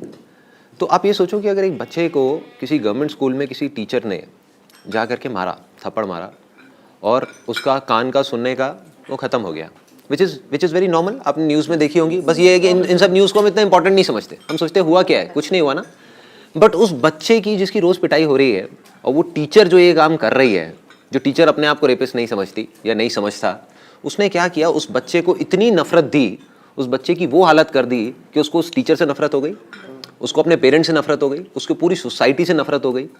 उसको जब वो चीज़ पड़ी और उसका एक कान से उसको सुनना बंद हो गया, तो वो हैंडीकैप्ड हो गया ना. और किसकी वजह से, हमारी वजह से, इसी सोसाइटी की वजह से, जिसको हम अच्छा मानते हैं और जिन रेपिस्ट को हम बुरा मानते हैं, और वो बच्चा बड़ा होकर के रेपिस्ट बन गया. तो अब गलती किसकी है? हाँ, उस बच्चे की है जो बच्चा बिल्कुल मासूम था हमारे जैसा, या हम लोगों की है, हमारी सोसाइटी की है, या सोसाइटी को भी छोड़ो यार, हमारी अपनी है, जो हमने ऐसे काम किए जिसकी वजह से वो ये शेप ले ली इन चीज़ों की. हम क्या कर रहे हैं, कहीं पर अगर मच्छर है ना, तो हम मच्छरों को मारने की कोशिश कर रहे हैं. हम ये दिमाग लगा रहे हैं कि कैसा कुछ ऐसा करें कि मच्छर काटना बंद कर दें. हाँ, मच्छरों को किसी तरीके से मार दिया जाए, मच्छरों को ये कर दिया जाए, वो कर दिया जाए. लेकिन हम ये नहीं देख रहे कि जिस गटर से वो मच्छर आ रहे हैं, वो गटर हम सबके अंदर है. चाहे कोई भी क्राइम हो, किसी भी तरीके का, मतलब you can read it anywhere, scientifically it's proven कि जो भी क्रिमिनल्स हैं किसी भी तरीके के, उनका आप चाइल्डहुड उठा करके देख लो, दैट्स लाइक अ नाइटमेयर. जो 20 साल पहले हुआ है उसका हम कुछ नहीं कर सकते. आप एक को मारोगे 2 आ जाएंगे, 2 को मारोगे 4 आ जाएंगे. बट हम ये ज़रूर कर सकते हैं कि आज जो बीज हम बो रहे हैं, जो बच्चे हैं, वो जो 20 साल बाद निकलने वाले हैं, आने वाले हैं सोसाइटी में, वो कैसे होंगे, वो हमारे हाथ में है. That is in our hands. वो सब हमारे हाथ में है. छोटे छोटे से स्टेप्स हैं, छोटे छोटे से. I will give you a simple example. इसमें मैंने क्या किया, जब मैंने इस चीज़ को समझा, तो ESI नाम की चीज़ पता है किसी को? Employee state insurance and all. India में इतनी कंपनीज हैं, स्मॉल एंड मीडियम एंटरप्राइजेज, जिनको रजिस्टर होना चाहिए, जिसमें 10 से ज़्यादा एम्प्लॉयज़ होते हैं, कायदे से मैंडेटरी है, उनको रजिस्टर करना चाहिए. बट मैं ऐसी बहुत सारी कंपनीज को जानता हूँ जिन्होंने रजिस्टर नहीं किया हुआ. वो कहते हैं चलता है ना इंडिया में, क्या फ़र्क पड़ता है, कोई इंस्पेक्टर आएगा उसको पैसे खिला देंगे, क्या फ़र्क पड़ता है. So they don't give a damn to it. But उसकी वजह से वो ये नहीं सोचते कि एक ऐसा आदमी जिसकी सैलरी, ये किसके लिए है, जिनका सैलरी ब्रैकेट कम होता है, जिसकी सैलरी 6,000 है, 7,000 है, 8,000 है. अगर उसके घर में कोई ऐसी प्रॉब्लम आ गई कि उसकी वाइफ का ऑपरेशन है और उसके लिए 3-4 लाख रुपए चाहिए, तो वो कहाँ से लाएगा? मतलब वो अपने 200-300 रुपये बचाने के चक्कर में एक एंटरप्रेन्योर, जो हम ही में से एक है, उसी सोसाइटी में से एक है, जो ऐसे लोगों के बारे में उल्टा बोल रहा है, वही तो रेपिस्ट पैदा कर रहा है. अगर वो अपने एम्प्लॉयज़ का, जो उनके 50 एम्प्लॉयज़ हैं, हर एक का अगर वो इंश्योरेंस करा दे और उनके घर में उन लोगों की जानें बच जाएं, कुछ लोगों की भी, तो वो बच्चे कैसे निकलेंगे उस घर से? और अगर उस बच्चे की मदर की डेथ हो गई उसकी वजह से, तो बच्चा कैसा निकलेगा उस सोसाइटी में. And what I did was कि अपने यहाँ पे मैंने मैंडेटरी कर दिया. पहले इट वाज ऑप्शनल कि भाई कराना है कराओ, नहीं कराना नहीं कराओ. And I made it mandatory for every single person जो भी उस सेगमेंट में था. उनको ये होता था कि नहीं हमारा भी 1-1.5% कटता है ना, क्यों कटाएंगे एंड ऑल दैट स्टफ. मैंने कहा नहीं, वो तो कटेगा. अगर वो नहीं कटवाते हम अपने उसमें से काट देंगे. That is not a problem, but करेंगे. उसका रिजल्ट अभी कुछ महीने पहले आया. I wanted to call a guy here. He is one of our peons. उसका नाम है दर्शन. मतलब ही इज़ नॉट हेयर, वो अपने गाँव जा रहा था कल, इस वजह से नहीं आ पाया. उसकी वाइफ की कुछ प्रॉब्लम हुई थी कुछ टाइम पहले. एंड कुछ ऐसा ऑपरेशन हुआ था जो पूरा का पूरा ESI से फंड हो गया 2.5 लाख रुपए का. जो अगर वो नहीं होता तो मुझे नहीं पता वो ऑपरेशन कैसे होता. So when I heard that story तो मुझे लगा कि हाँ यार कुछ सही चीज़ें हो रही हैं, कुछ चीज़ें ट्रैक पे जा रही हैं.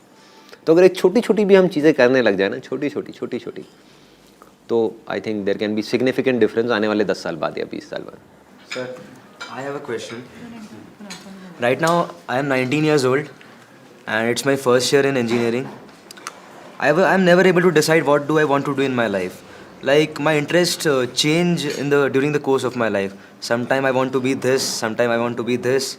After working on this on a particular thing, my interest again changes. No, now I want to do something different. My interest has gone down.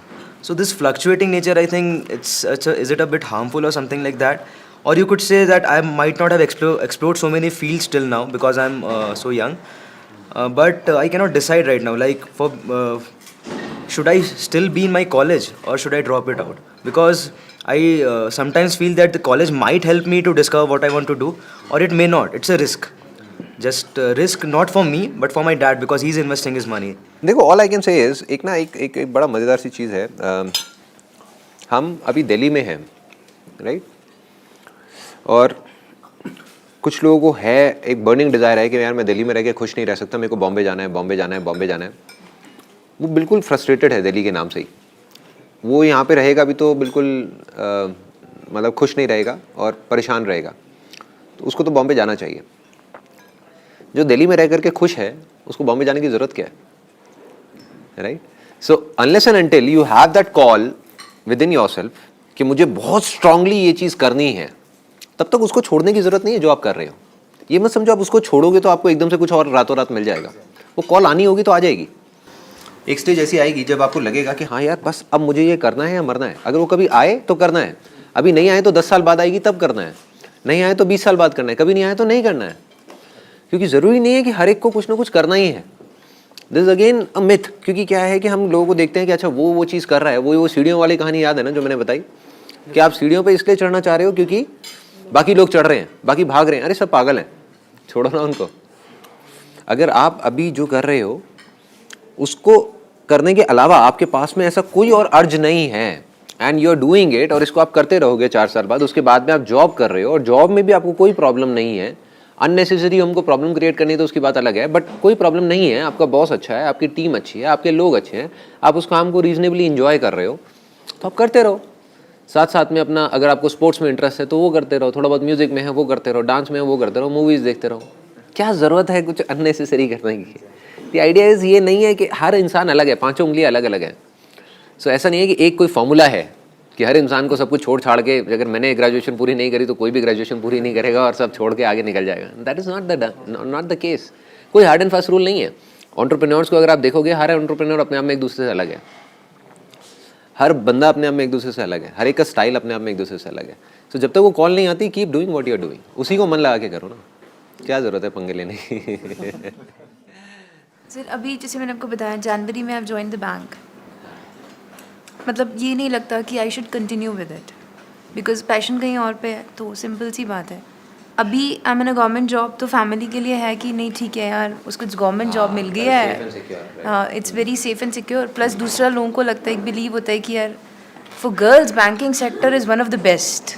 You are not enjoying it? I am not at all enjoying it. Not at all? हाँ not at all. तो what do you think like देखो what's your passion, what is it that you want to do? अगर banking छोड़ोगे तो क्या करोगे, मतलब क्या करना चाहते हो? Personally I have this thought in mind कि टीचिंग या फिर education providing is such a thing जहाँ से आप सोसाइटी में बहुत ड्रास्टिक चेंज ला सकते हो. देखो अगर ये जो स्टेप आप उठाओगे, this is simple, do or die situation है. जैसे एक एक राजा गया अपनी उसके साथ में, फ़ौज के साथ में एक आइलैंड पे। तो उसने क्या किया, वहाँ जाते ही सारे शिप्स को आग लगवा दी, जला दिया। तो और उसने अपने सारे उसको पूरे का पूरा जो उसकी आर्मी थी उसको बोला कि अब अगर जाएंगे तो उनके शिप्स में जाएंगे, अपने में तो जा नहीं सकते, तो अब या तो करेंगे या मरेंगे। So that is called a do or die situation. So you are talking about entering a do or die situation. मतलब अगर अब आपको उसके अंदर एंटर करना है तो that calling has to be so strong कि अभी आपकी आंखों से आंसू गिरने चाहिए। बट अगर वो नहीं गिर रहे, मतलब अंदर से वो चीज़ नहीं आ रही कि नहीं मेरे को, मैं फ्रस्ट्रेटेड हूँ इससे, बैंकिंग से और इससे, तो हो सकता है फेल हो जाओगे, क्योंकि डाउट आ गया ना मन में। आदमी तब जीतता है या तो वो जो अंदर का डिज़ायर है वो इतना स्ट्रांग है कि वो उसको आगे तक खींच करके ले जाए, desire has to be very strong, या डिज़ायर नहीं भी है तो belief has to be extraordinary. वो जो फेथ है, वो जो बिलीफ है कि मतलब आपके मन में आना ही नहीं चाहिए, आपके मन में ये इतना सा भी नहीं आना चाहिए, अगर आ रहा है तो गड़बड़ है। I am talking about do or die situation. Do or die में कौन जीतता है? जिसके शिप्स जल चुके हों, और जो अपने शिप को जलाने के लिए तैयार है, जो मरने के लिए तैयार है, वो जीतता है। अगर आपके मन में हल्का सा भी डर आया और आपने गवर्नमेंट जॉब छोड़ दिया तो वो डर की दीवारें ऐसी खड़ी होंगी, ऐसा अंधेरा होगा कि आप घबरा जाओगे कि हुआ क्या ये। तो you need to be very very clear कि अब मेरे को या तो करना है या मरना है, तब ये स्टेप उठाना है। अगर ऐसा नहीं आ रहा अंदर से, देन डोंट डू इट। फिर आप करोगे तो आप मर जाओगे, राइट? मतलब you will not be able to sustain, क्योंकि अंदर से वो कॉलिंग, वो जो डिज़ायर है वो इतना बड़ा नहीं हुआ। और अगर आज नहीं हुआ तो 10 साल बाद करो ना, 5 साल बाद करो, 20 साल बाद करो। जब वो डिज़ायर इतना स्ट्रांग हो जाए अंदर से कि आपकी लाइफ में मतलब आपको लगे कि नहीं यार कुछ बहुत ज़्यादा मिसिंग है, अब तो मुझे करना ही है, अब चाहे कुछ भी हो जाए। Now I want to fly. अब इस पिंजरे में मैं बहुत जी ली, अब मेरे को नहीं। बट अगर अभी भी उस पिंजरे से लगाव है तो आप वापस घूम करके उस पिंजरे में आओगे, वो बंद मिलेगा, आप बिल्कुल हिल जाओगे, आप कहोगे ये क्या हो गया, राइट? कि आप छोड़ करके आज बाहर जाओगे बट लगाव अभी भी आपको उसी पिंजरे से है, उसी सिक्योरिटी से है। तो फिर आप जब वापस आओगे वो उसके दरवाजे बंद हो चुके होंगे, अब वापस से तो आपको गवर्नमेंट जॉब मिलेगी नहीं, राइट? आप आओगे तो आप कहोगे ये क्या मैंने कर दिया। सो डोंट डू इट, अभी कोई ज़रूरत नहीं है करने की।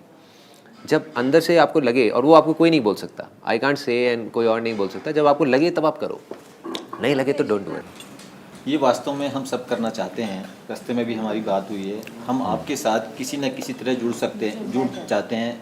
कुछ लोग तो ये भी तैयार हैं कि सर्विस के रूप में आपके ऑर्गेनाइजेशन को ज्वाइन करके आपके साथ जुड़ जाएं। कुछ लोग चाहते हैं वॉलंटरी जुड़ जाएं, मतलब किसी ना किसी तरह, मतलब एक कृतज्ञता के भाव से भी कि उनको बहुत कुछ मिला है आपसे, और तो किसी ना किसी तरह से आपसे ये ना हो कि हमारी आखिरी मुलाकात हो जाए। मतलब किसी ना किसी तरह रेगुलर बेसिस पे किसी भी तरह, जैसे जिसको जिस भी योग्य समझते हो, जिसको आप समझते हैं भी ये मेरी ऑर्गेनाइजेशन का मतलब का है, तो वो आपको साथ, ये सारे लोग जो तैयार हैं, बहुत बढ़िया, उस तरह से भी इट्स माय प्लेजर। और कभी भी ऐसा कुछ होगा, I definitely think about it. मैं ऐसा सोच करके I give it a thought and discuss करके अपनी टीम से, अगर कभी भी ऐसा कोई थॉट आएगा ना तो I definitely let you know. सारे रेडी रहेंगे। आपने इतना बोल दिया, यही बहुत बड़ी बात है।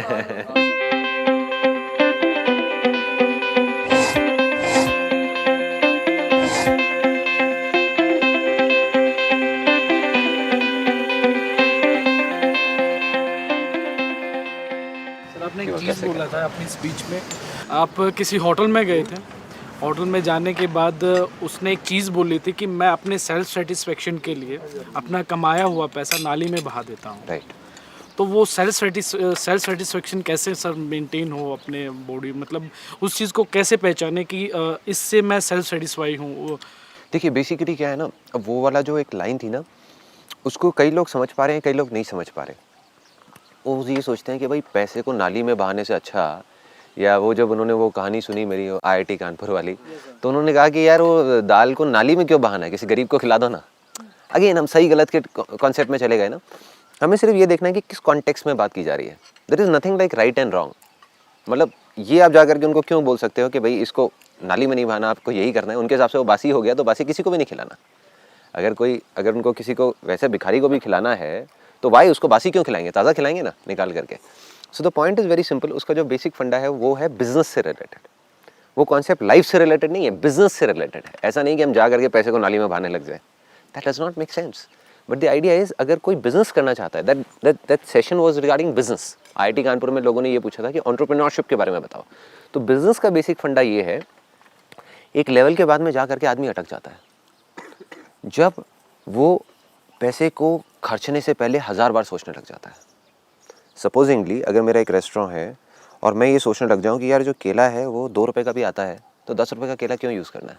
तो 8 रुपये अल्टीमेटली तो नाली में बह रहा है ना। किसी को पता नहीं कि ये 8 रुपये मतलब केले में फ़र्क नहीं पता लगने वाला 2 रुपये के केले में और 10 रुपये के केले में। बट जो उनका फंडा है, जो मैंने उनसे सीखा और मैं भी अपनी लाइफ में अप्लाई करता हूँ, कि जो चीज़ें नहीं दिखती वो भी बिजनेस में बिकती है, राइट? कि एक डॉक्टर है जो कहता है कि यार मैं अपना ये जो साफ़ सफाई की चीज़ें हैं नहीं करता सफाई, क्या फ़र्क पड़ता है? फॉर एग्जांपल एक डेंटिस्ट है, वो कहता है कि क्लीनलीनेस से किसको पता लगने वाला है कि मैंने 1 महीने पहले साफ़ किया था, 2 महीने पहले या आज किया था, स्टरलाइज उसको किया था या नहीं किया था। तो ये चीज़ें जो पेशेंट आ रहा है उसको नहीं पता लगने वाला, नहीं पता लगने वाला। ये सिर्फ उस डॉक्टर को पता है, उसके ज़मीर को पता है, उसके अंदर के इंसान को पता है, जिसकी वजह से उसका खर्चा भी बढ़ेगा, कॉस्ट भी बढ़ेगी। जब वो स्टरलाइज करेगा, वो सब केमिकल्स को यूज़ करेगा तो पैसा लग रहा है, पैसा नाली में बह रहा है, जिसका किसी को दिख ही नहीं रहा, फिर भी वो पैसा जा रहा है। तो बिजनेस में अगर सक्सेसफुल होना है तो सिर्फ वो चीज़ें मत करो कि लोगों को दिखाने के लिए, ये पैकेजिंग अच्छी कर दी लेकिन अंदर प्रोडक्ट में कूड़ा भर के दे दिया, तब आप बिजनेस में लॉन्ग टर्म में सक्सेसफुल नहीं हो सकते। हो भी गए तो खुश नहीं रह सकते, तो बिजनेस बेकार है, वो एक ढांचे की तरह है, ताश के पत्तों की तरह है। तो अगर बिजनेस में आपको सक्सेसफुल भी होना है, पैसा भी कमाना है और खुश भी होना है, तो आपको ये समझना है कि कुछ ऐसा करना है कि अंदर भी इस चीज़ में my idol is in business and entrepreneurship, it's Steve Jobs. उनका मैंने पढ़ा, मतलब he is a kind of a person, he was a kind of a person जो सिर्फ बाहर से डिज़ाइन पे काम नहीं करते थे। लोग होते हैं शॉर्टकट मारते हैं कि बाहर से एक डिज़ाइन बनाया और चेप दिया किसी को भी उठा करके। ही was a kind of a person कि अंदर जो सर्किट का डिज़ाइन होता था उसमें भी इतना अंदर तक जाते थे, मतलब 1-1 साल 2-2 साल लगा देते थे सिर्फ अंदर के सर्किट को डिज़ाइन करने में कि वो अच्छा लगे।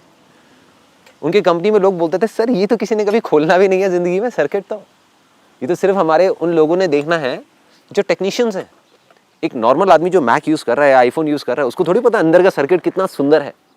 वो होता था कि नहीं भाई कोई नहीं देख रहा, मैं तो देख रहा हूँ। तो अल्टीमेटली वो क्या कर रहे हैं, अपने पैसे को, टाइम को, सबको नाली में बहा दिया। But he has become the most successful entrepreneur ever. मतलब there is nobody like Steve Jobs in the history of the universe.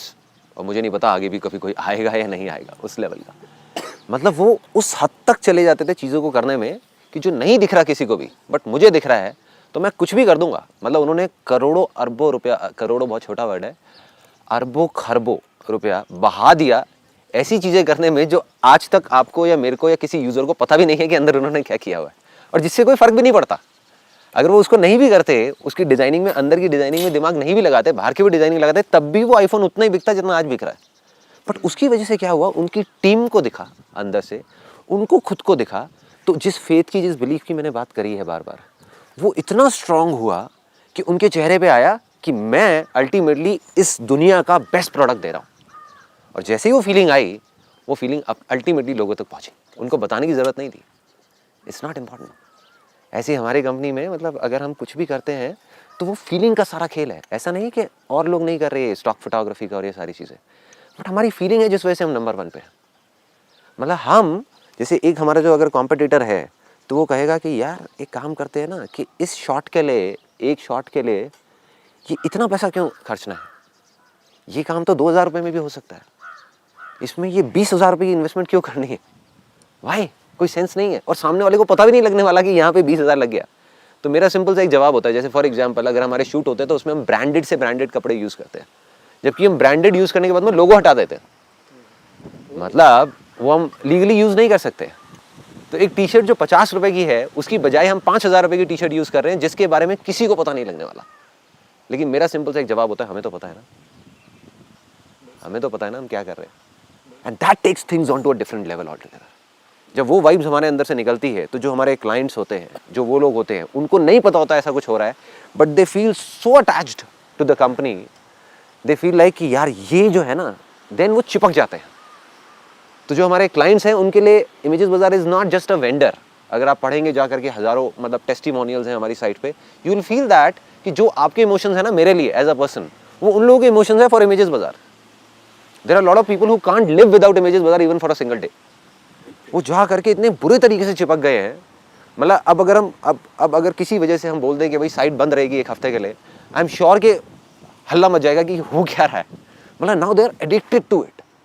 एक जैसे होता है ना कि अगर कोई आदमी कहीं जाता है किसी स्पिरिचुअल गुरु के पास में और वो उसका मन नहीं करता वहाँ से हिलने का, मतलब कि फील लाइक कि यार मैं कनेक्ट हो गया हूँ, बस ये यहीं पे रहूँ मैं तो, जैसे हमारा कर रहा है। हाँ फॉर एग्जाम्पल मे बी। सो ऐसे ही उस स्पिरिचुअल बिजनेस को और स्पिरिचुअलिटी को अगर हम मिक्स कर देते हैं तो बिजनेस ऐसा बन जाएगा कि आपको छोड़ने का मन नहीं करेगा। जो एक होता है कि कस्टमर को सेटिस्फाई करना, ठीक है सेटिस्फाई कर दिया बस बहुत अच्छी बात है, फिर तो बिजनेस हो गया ना। एक है कि उसको डिलाइट करना कि वो एक्साइटेड हो जाए, वो कहे कि ये है। एक है उसको कुछ ऐसा करना which is beyond excitement and which is beyond delight, जो वो एक्सपेक्ट ही नहीं कर रहा, वो सोच ही नहीं रहा कि ऐसा कुछ होगा। The idea is very simple कि कहीं पर भी जा करके अपने को अटकना नहीं है, whether it's mind, body, soul, spirituality, business, entrepreneurship और job, whatever we are doing. As an employee हम हमेशा ये सोचते रहते हैं कि क्योंकि because I have been on the this side also and that side also, so I know कि एज एन एम्प्लॉई हम हमेशा ये सोचते रहते हैं कि हमारा एम्प्लॉयर हमारे लिए ये नहीं करता, वो नहीं करता, ये नहीं दे रहा, वो नहीं दे रहा, अरे इतना और कर दे, उतना और कर दे। बट कितनी बार होता है कि एज एन एम्प्लॉई हम बैठ करके ये सोचते हैं कि हम और एक्स्ट्रा क्या कर सकते हैं। इफ समबडी डज दैट तो believe you me, I am on the other side, मतलब that means I am an employer, वो चीज़ दिख जाती है, वो दिख जाती है।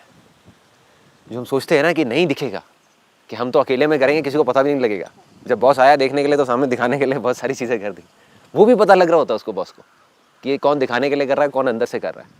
और जैसे ही वो कनेक्ट बनता है तो वो ज़िंदगी भर का कनेक्ट बन जाता है। ये भी अच्छा हो गया।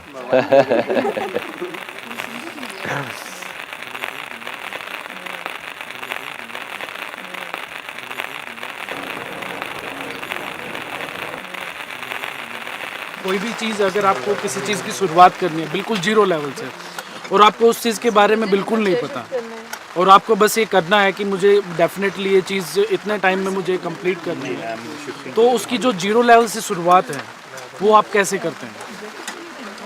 What I do is, पहले वो जो लैंड है ना मैं उसको फर्टाइल करता हूँ। पहले मैं ये देखता हूँ कि वो एक आइडिया है, एक थॉट है, या मेरा बर्निंग डिज़ायर है, मतलब वो अंदर की आवाज़ है या एक आइडिया है। आइडियाज़ बहुत आते हैं, मतलब एक दिन में 1000 आइडियाज़ आ जाते हैं कि ये भी कर लो, वो भी कर लो, वो भी कर लो, लेकिन 1000 चीज़ें तो मैं नहीं कर सकता। सब कुछ करने की कोशिश करूँगा, कुछ भी नहीं कर पाऊंगा एट द एंड।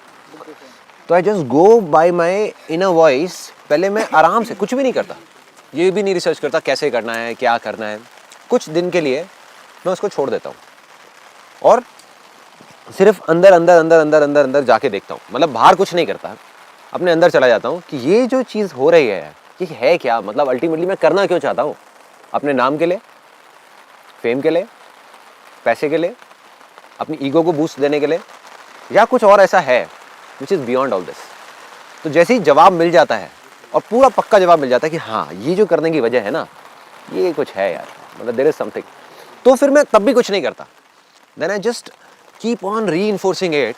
वो जो अंदर से जब मेरे को कंफर्म हो गया कि हाँ इसके पीछे इट्स समथिंग बियॉन्ड, मतलब ये ऐसा नहीं है कि कोई टेम्पररी चीज़ नहीं है, ऐसा नहीं कि मैंने आज करी और कल मर गई, मतलब दिस इज समथिंग टाइमलेस, कि जो मैं अगर 50 साल बाद पीछे मुड़ के देखूंगा तो मुझे लगेगा कि नहीं यार ये मैंने एक अच्छा काम किया, या खुद को अच्छा लगेगा देख करके।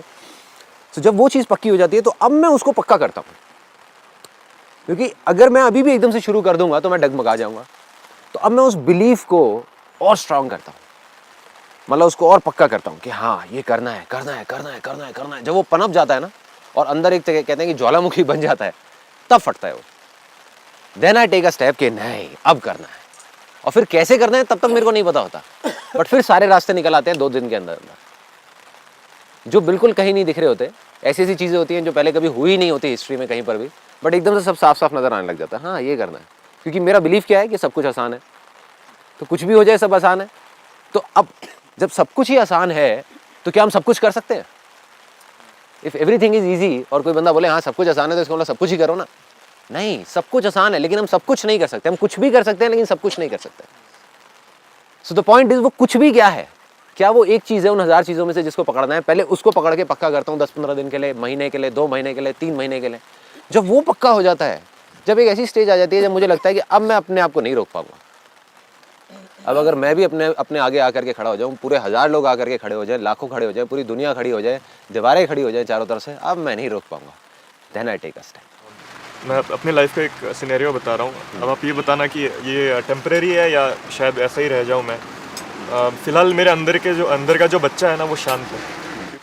तो जब से ये रियलाइज़ किया कि करना क्या है, उसके बाद से सारी चीज़ें सेकेंडरी लगने लगी। बिल्कुल ठीक है।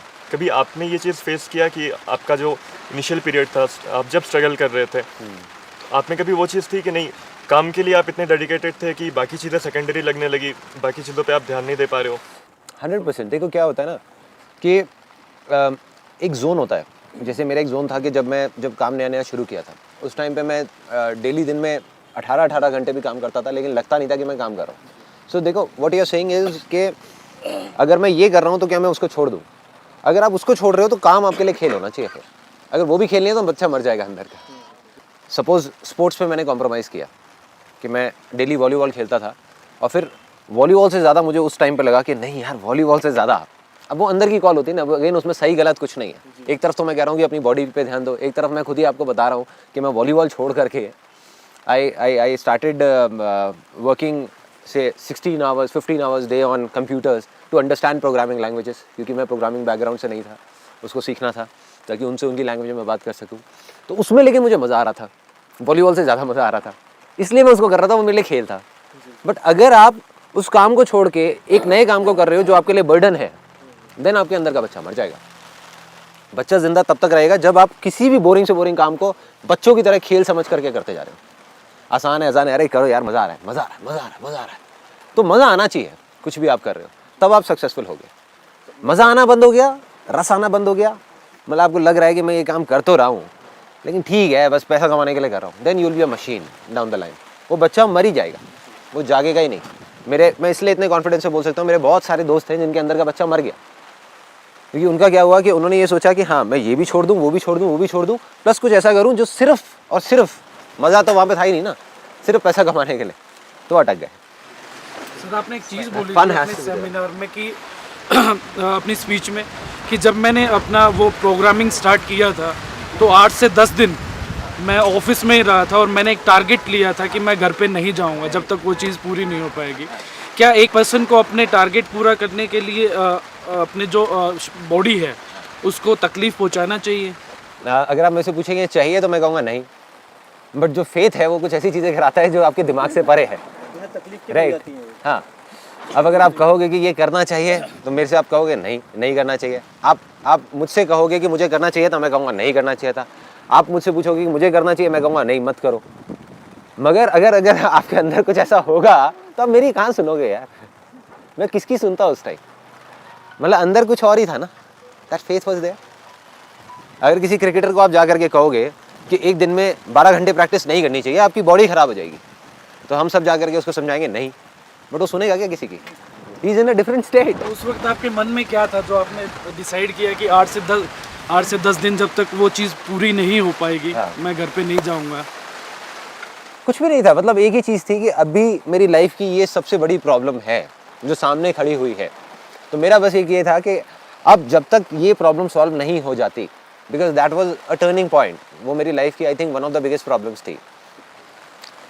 जब मेरे को ABCD भी नहीं पता थी किसी चीज़ की, प्रोग्रामिंग की, और एकदम से सामने ये चैलेंज आ गया था कि बस अब या तो कंपनी बंद होगी, मतलब वापस बैक टू ज़ीरो, सब चीज़ें हवा में लटक जाएंगी, या फिर अब कुछ करना है। मैंने कहा अब करना है या मरना है।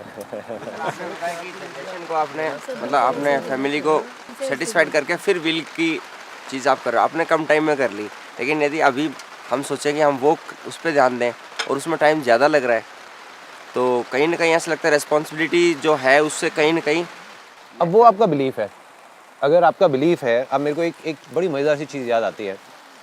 मेरे एक आइडल होते थे, वो हमारे पड़ोस में ही रहते थे, हमारे घर के वहीं पे पास में। I will not take his name, but उनके साथ मैं वॉक करता था और मैं उनको बहुत मानता था।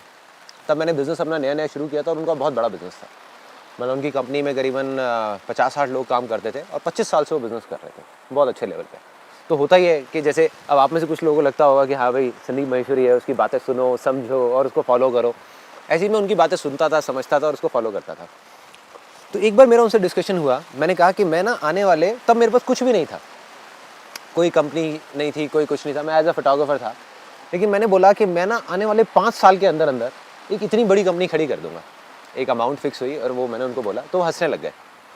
वो कहते बेटा ऐसे नहीं होता, मुझे 25 साल लगे हैं इस कंपनी को बनाने में, तो ये मत सोच कि 5 साल के अंदर अंदर ये चीज़ हो जाएगी, हो ही नहीं सकता, इट्स इम्पॉसिबल।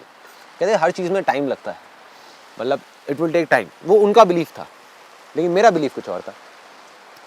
और प्लस उन्होंने सारा समझा कि भाई तू क्या करता है, क्या रिसोर्सेस है। मैंने कहा मेरे पास में तो कुछ भी नहीं है, ये नहीं है, वो नहीं है आज, लेकिन मुझे ये पता है कि ये चीज़ होगी। उस टाइम पे कैसे होगी मुझे ये भी नहीं पता था।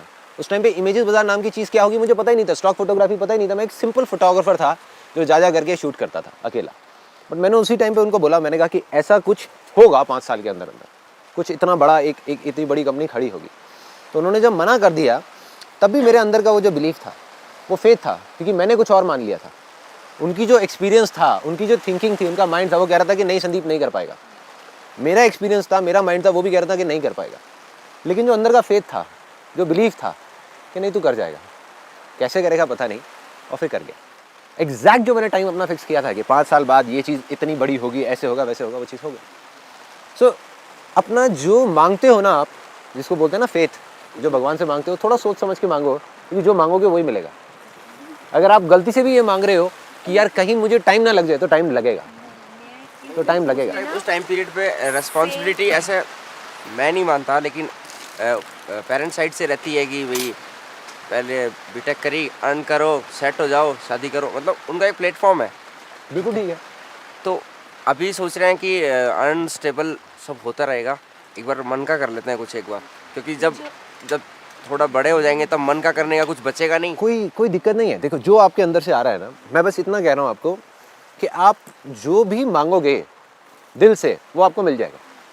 आप ये मांगते हो कि 1 साल के अंदर अंदर मेरा एक ऐसा बिजनेस होगा जो संदीप महेश्वरी से 1000 गुना बड़ा होगा, ठीक है, और साथ में मैं वो भी कर रहा हूँ जो मैं अभी कर रहा हूँ, ठीक है, वो भी बहुत बड़ा होगा। अब अगर आपके मन में डाउट है कि होगा या नहीं होगा, तो नहीं होगा। मगर अगर आपने मान लिया कि ये होगा, तो दुनिया की कोई ताकत आपको नहीं रोक सकती। मेरे जैसे 1000 लोग आकर के आपके सामने खड़े हो जाएं कि नहीं होगा नहीं होगा, लेकिन आप कर जाओगे। कैसे करोगे पता नहीं। मैंने 5 साल मांगा था, आपके ऊपर है, आप 50 साल मांगो या 1 साल मांगो या 5 महीने मांगो, मांगने के ऊपर है, जहाँ पे आपको विश्वास हो सके। ऐसा भी मत मांगो कि हाँ 5 दिन में ही हो जाएगा, तो माइंड एकदम से क्या कहेगा यार ये नहीं हो सकता, और दिल भी एकदम से कहेगा नहीं हो सकता। तो जो आपको रीजनेबल लगे, जहाँ तक आप हजम कर सकते हो, जहाँ तक आपको लग सकता है कि हाँ ये चीज़ हो सकती है, उसको मान लो, उसको बोलते जाओ बोलते जाओ बोलते जाओ बोलते जाओ बोलते जाओ बोलते जाओ। आसान है आसान है आसान है आसान है आसान है आसान है आसान है आसान है, बोलते जाओ पागलों की तरह कि होगा होगा होगा होगा होगा। 4 साल के अंदर अंदर ये भी होगा, ये भी होगा, ये भी होगा, ये भी होगा। जो घर वाले चाहते हैं वो भी होगा, शादी भी होगी, ये भी होगा, बिजनेस भी होगा, और साथ में उस बिजनेस में इतना पैसा भी होगा कि उसको लेकर के मैं इतना बड़ा ये सेटअप करूँगा जो इंडिया का सबसे बड़ा ये भी होगा। अब अगर आप मान गए तो वो हो जाएगा। ये छोड़ो कैसे होगा, गारंटेड हो जाएगा। मैं भी लिख करके ब्लैंक पेपर पर साइन करके दे देता हूँ, हो जाएगा। दुनिया बोलती है छोड़ दो दुनिया को कि वो क्या बोलते हैं कि होगा या नहीं होगा। बट अगर आप नहीं मान पाए, आपको खुद को मानना है, किसी को मनाना नहीं है। हम गलती क्या करते हैं, हम दुनिया को मनाने निकल जाते हैं। अरे अपने फेथ में आप किसी को कैसे मना सकते हो। आज मेरे अंदर जो सपना है, मैं यहाँ पर अगर बैठ करके आप लोगों को समझाने लग जाऊँ, या आप में से कोई मेरे को अपना सपना समझाने लग जाए, आप मुझे कन्विंस कर सकते हो? You can not convince it.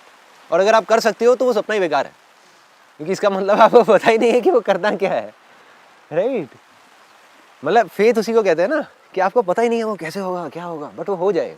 Sir एक चीज़ आपने बोली थी कि पागलपन, मतलब अगर कोई आदमी पागल है, अगर लोग बोलना स्टार्ट कर देते हैं ये आदमी पागल हो गया, तो आपने एक चीज़ बोली कि वो सक्सेस है। तो उस पागलपन का मीनिंग क्या है सर? आई एम ग्लैड कि किसी ने ये चीज़ पूछी, बिकॉज पागलपन का मतलब ना लोग ये समझ रहे हैं कि पागलों जैसी हरकतें करो, सड़क पे जाकर के डांस करो और लोग बोलने लग जाएंगे पागल हो गए हो तो आप सही ट्रैक पे हो। दैट डज नॉट मीन पागलपन। मैंने उस तरफ इशारा नहीं किया था पागलपन पे। सपोज जॉब छोड़ के बैठ जाओ, पढ़ाई छोड़ के बैठ जाओ, तो लोग तो बोलेंगे ही पागल हो। अरे तो मैं भी बोलूँगा पागल हो, राइट, क्योंकि आपको फेथ है नहीं, अपनी लैंड को फर्टाइल किया नहीं, और एक्शन पहले ले रहे हो। पहले उस सेशन को समझो तो सही, सेमिनार को समझो तो सही, मैंने किस कॉन्टेक्स्ट में बोला। सबसे पहले लैंड को फर्टाइल किया, मतलब अपनी गंदगी को साफ किया, जो कचरा भरा हुआ था अंदर दिमाग में, बॉडी में, उसको खाली किया, लैंड फर्टाइल हुई। फिर बीज को बोया। उससे भी पहले बीज डिसाइड किया कि बीज कौन सा बोना है, अंदर की आवाज़ सुनी, फिर जाकर के उस बीज को बोया। लोग क्या करते हैं, अंदर की आवाज़ सुनी नहीं, एकदम से स्किप कर दिया। अरे यार मन नहीं कर रहा पढ़ाई करने का। किसका करता है? सब छोड़ दो पढ़ाई। हाँ, सब पूरी दुनिया बोलेगी पागल हो गए हो, तो आप सच में पागल हो गए हो, क्या करोगे, राइट। सो पागल हो गए उस लेवल पे जा करके जब आप कुछ ऐसा मानने लग गए हो, जानने नहीं, शौकिया नहीं, मानने लग गए हो जो और लोग नहीं मान पा रहे, लेकिन आप मानते हो कि वो चीज़ होगी। तब आपको लोग कहेंगे कि आप पागल हो गए हो, तब आप सही ट्रैक पे हो।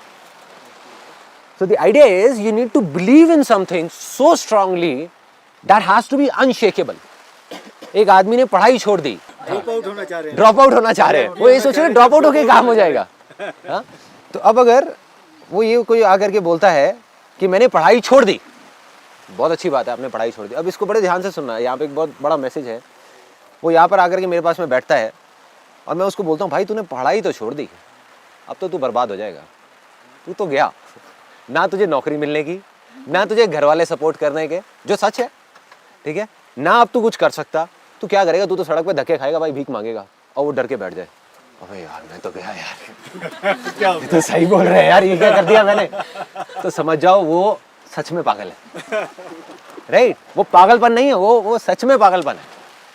असली पागलपन ये है कि मैं उसको बैठ करके यहाँ पे डरा रहा हूँ, मेरे जैसे 1000 लोग बैठ करके उसको डरा रहे हैं, बोल रहे हैं कि तूने क्या कर दिया भाई, तूने पढ़ाई छोड़ दी, और वो हंस रहा है बैठा बैठा, वो कह रहा है अच्छा आने दो, टाइम बात करेंगे, आने दो। That is called belief, that is called faith, unshakeable faith. उसको पागलपन बोलते हैं जो सच है, बट पागलपन ऐसा जो खोखला है, सिर्फ इसलिए कि भाई उसने किया, उसने ग्रेजुएशन पूरी नहीं करी तो मैं भी नहीं करूंगा और लोग मुझे पागल बोलेंगे और मैं सक्सेसफुल हो जाऊंगा। क्या सेंस है, क्या सेंस है? अपने फेथ को पकड़ो, अपने बिलीफ को पकड़ो, then do something which is beyond explanation, but you have strong belief कि अगर वही संदीप महेश्वरी जिसको देख करके तुमने ग्रेजुएशन छोड़ी, वही आकर के कहता है कि यार तुम बर्बाद हो गए, तो उस संदीप महेश्वरी को देख करके हंस के बोलो अरे तू बर्बाद है, छोड़ना, तुझे नहीं पता, तुझे नहीं पता मैं क्या करने वाला हूं।